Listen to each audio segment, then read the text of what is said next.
is if anybody has vehicles that are going to either Seward or to the Anchorage or Palmer area, and they could pick up a sack or two of this plastic and take it with them, please let me know, coordinate through Ben, and we would love that. We can grab that. So right now I'm collecting from Cooper Landing, some here. I'm doing all of Seward, every piece of plastic in Seward.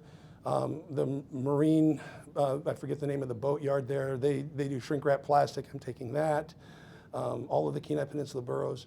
And then we're doing the recycling programs with these thread protectors. So that's my story, and I'm sticking to it. And if now is a great time to ask Patrick questions, and I'll just have you repeat the question back into the microphone so that we can capture it. How much plastic to make? I mean, like, it's probably hard to tell because some bundles and some heavier than others to make. How much plastic to make? How much? So here's the rough numbers. So the question was, how much plastic does it take to make this lumber? And a 8-foot 2x4 is 15 pounds. 8-foot 2x6 is 21 pounds. And an 8-foot 4x4 is 31 pounds. So then you can say a super sack of HDPE, so jugs, bottles, was roughly 70 to 80 pounds. It's a lot of air. So you can just do the math, depending on which dimensionality of lumber you like. So if you're doing 2x6s, there's 4 2x6s in a super sack. And the HDPE makes wonderful plastics. Yes, ma'am. Yes, I'm interested in why the green color and what is the color? So the green color is because the thread protectors that I was using were green. Yeah. So what color will it be when you're not using thread protectors? It'll be if I stay with just one color, it'll stay that color all the way through the process. So this one was green to start with, it'll stay green. Some of the thread protectors are orange, some are purple, some are blue. Now if you start mixing things up, it starts getting gray. It's kind of, when I was a kid, I used to do the thing where you paint with the colors, and it was watercolors, and by the time I was done, everything was brown. It's kind of what happens with plastic, is everything turns brown after a while. So if I took HDPE plastics and they were various colors, it kind of turns gray. So the question was, because I didn't repeat it, what color, why is it green? And so that's the answer. Yes, sir. Could you make thread protectors somehow extruding and sell it back to the oil guys? So the question was, can we make thread protectors from the thread protectors? Sure, if I had the right mold. That would probably be a compression mold, and I've just got my first little test compression mold system. You bet, absolutely. Yes, sir. So I'd like to carry your math one step forward. So how many super sacks would you need in Kenai for it to be cost effective or just realistic to move the equipment here and process? So the numbers that I ran initially said 40,000 pounds was break even. I didn't back that into super sacks, but if it's 100 pounds, a sack would be 400 sacks, right? 50,000 would be my optimal. But there's different weights for different plastic types. Now in the Palmer, for example, a thread protector sack weighs 750, 800 pounds. So I've got somewhere in the neighborhood of 250,000 pounds of plastic in Palmer right now, and right around 40, 45,000 pounds in Seward. So it pretty quickly accumulates. It's pretty amazing how quickly it happens. Yes, ma'am.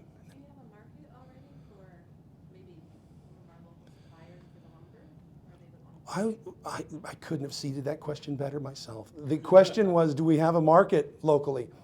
The business plan calls for selling locally.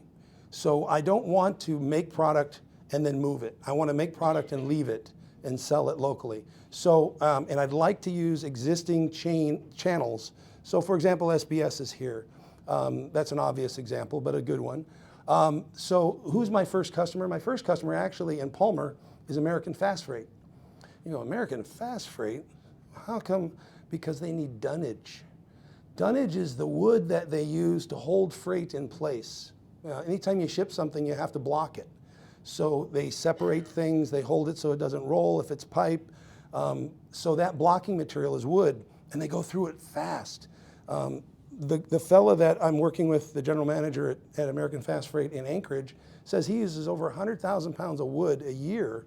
And so he's interested in ways in which he can reduce that number and increase the longevity of what he's got in terms of product. So my first customer, I gave him 10 2x4s and 10 4x4s, and he's doing some tests now. So those are the initial market, but if you know anybody locally, anybody here knows anybody locally that would be interested, I'd like to talk to them so I can get this product in their hands and they can look at it, test it.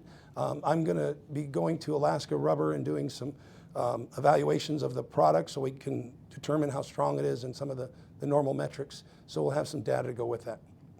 Thank you. Yes, ma'am. How much is a 2x6 going to cost? How much does a 2x6 cost? So my goal price is $2 a pound. Now that's based on me going out to look at how much recycled plastic lumber is sold for on the internet at different places. And that's freight on board from the location where it's made. And it varies from $1.70 to $2.50. So I'm saying $2 a pound. So a 2x4, if it weighs 15 pounds, would be 30 bucks. So that's my goal. So how do I get there from here? You have to convince that market that there's value there, because that's still way more than a 2x4. But if that 2x4 I give you lasts 20 years and the other one you had is only, or if it's a 2x4 that you're going to put on your deck and it's, you know, it's not going to rot, you know, those kind of things. So it's going to take some time to get there, but you know, I don't know any other way than just get started and go there. Yes, ma'am.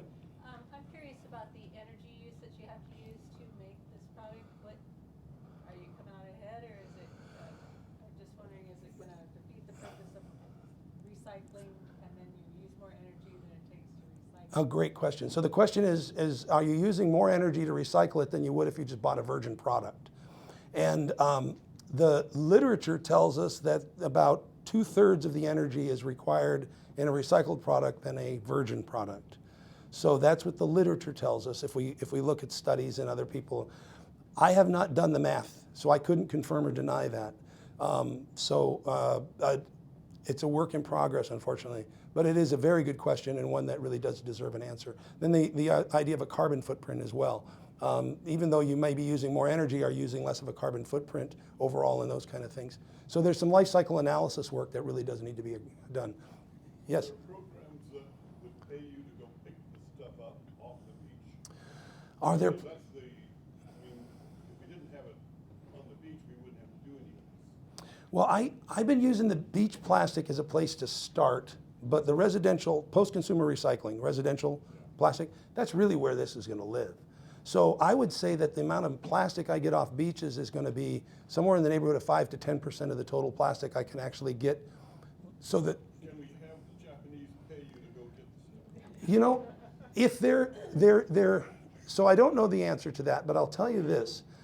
There are organizations that are trying to track the origin of the plastics, just as I showed you the origin of the plastics here, so that there can be some accountability. But then you're going to go to a third world country and say, you got to help me clean up my beach, and I'm, you know, so. We're sending our stuff there. We used to. We don't do that as much anymore. And that's, China shut us down several years ago, and so we would. So there's got to be some other intangibles involved in that. It's a complicated process. It really is. So my goal is to get every plastic, recycled plastic I possibly can, whether it's industrial. Whether it's industrial, which is the thread protectors, whether it's post-consumer, which is what I'm doing predominantly in Seward, or if it's from beach plastics. So let me get back to the question, can we get somebody to pay us to go and collect it? I think of it this a little differently. If we really want to clean up the beaches, why don't we pay the people that are on or near those beaches already to clean up those beaches? And if I already know it costs me between $1 and $6 a pound for NOAA's program to do it, which is what it costs according to their own data, and I paid a fisherman, say, on his way back from fishing and said, hey, if you pick it up and bring it into town, I'll pay you 50 cents a pound. Well, I just cut the cost in half or double the amount of quantity per dollar, and he's probably going to get to beaches that we probably wouldn't get to otherwise. So I just proposed, it went in actually today, a proposal where we would do a compensated collection program in Alaska, where we would do exactly that. We would use the fishing community and the recreational boating community to collect plastics, bring them into the seafood processors to weigh them and take custody of them, and then we would package them, and resell them through a marketplace. There's another thing that's coming in the future, and it's the near future, and that's plastic credits. So just like there's carbon credits, which offset the carbon use by high producers, there's plastic credits that are now being talked about to offset the use from high producers of plastic. So that plastic credit marketplace is growing and growing fast. And I think that could also add some value to this process where we could get more people engaged in the cleanup process and pay them. So then we see this more as maybe an alternate industry to get our beaches cleaned up so that we don't have to 10 or 15 years from now have to figure out what we're going to do with all this plastic that's showing up in salmon and in our halibut and our rockfish and gosh knows what else. All right, how much time? You bet. Are number ones included in the plastics you take? Yes. Yeah. Alright. This is like, I have had people ask me all sorts of things. So samples of things that they ask about. Lids to plastic bottles. And they're in every color, shape, and flexibility size. You bet. Okay. Plastic forks and spoons. Throw them in there. If I can't use them, I'll set them aside and figure out what I'll do with them later. Straws. Yep. Plastic film comes in many different depths and flexibilities and stuff. I'll take it all. So, Yep. okay. Yeah. Because those are just questions that I didn't Yeah, know the answer of. instead of frustrating the consumer and the person that's volunteering their time to give us plastic, I'd rather make sure they didn't put their lunch in there. That's a problem because and there's some folks that kind of see hey, it's a garbage can. Not horribly dirty. So if you got peanut butter in there, maybe try to rinse it out. But if you can give me plastic, I just don't worry about it. Just throw it in. I can figure it out. I'll sort through it while I'm going through the process. My goal is if I can't do something with it now, I'll stockpile it and I'll figure out later. Yeah. Can you take cellophane, or is that a different thing? Can I take cellophane? Well, cellophane's still a low-density polyethylene, so I can. Yeah. And then the other question was, which I forgot. Anyway, the quote-unquote compostable cups That I'm less certain about because those break down by definition. I would say no on that. Yeah. Is there any way to paint this? Can you paint it? I've not tried that. I mean, to where it wouldn't like peel off? Yeah, I don't know. Good question. Are there certain types that would adhere to that? The question was, can you paint it? I don't know. I've not tried it. Yeah, in the back. I work at a veterinary clinic. Do you take the syringes or the containers that they come in? Yes, that's a polypropylene typically. Yeah, and I've actually talked to a lady who's very interested in taking medical plastic. Now you have to clean it, so there's a cleaning process that has to occur for the human side, but that plastic is really good plastic for recycling, yeah. Does this weigh more than wood? Does it weigh more than wood? Yes. It's denser than wood, but lighter than water. You can actually throw that in your sink and it'll float. So, Are there any yes, ma'am. environmental off gases or anything up from this material? Is it harmful in any way? From HDPE, LDPE, and polypropylene, if there is, it's minute.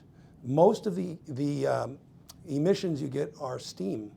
So what happens is there's moisture in the product, and if I went back to that extruder picture, you'll notice that there's no way for that steam to get out except the end. So that's why if you see in a lot of these, you'll see little holes. That's actually what's happened is there was moisture in there, it became steam, and the steam then it got injected into the product. So the less steam you have, the more solid the material. So you're not using this in building houses, you're using it for what? So the question is, are we using it to build houses or what are we using it for? No, we can't use it to build houses. It doesn't have the rigidity necessary for inside of a home. And there's also I think if you use it in a home, you'd have to add some anti-inflammatory stuff to it in case there was fire. What we're looking at is outside uses, decks, fences, landscaping, gardening applications, siding potentially, if we can make flat pieces, railings. So yeah. So if you think of Trex, park benches, park tables, that kind of stuff, I think that's the area we want to be. Ben. Is your process any different for like mixed consumer plastics is the process any different from mixed plastics than the thread protectors? And the answer is no. We do separate, though, the PET, the number ones, from that process and process those separately, because the melt point of the polyethylenes and polypropylenes is very similar. But the polyethylene terephthalate, the PET number ones, it's much higher. So if we got to the point where we're melting PET, we're probably burning the PEPP. So what we need to do is separate those and use two separate processes, or extrude the PET separately. But other than that, no, it can all go in one big mixing bowl. Yep. Last question. Are all the plastics sorted by hand once they get to you? Are all the plastics sorted by hand? Yes. So I showed a picture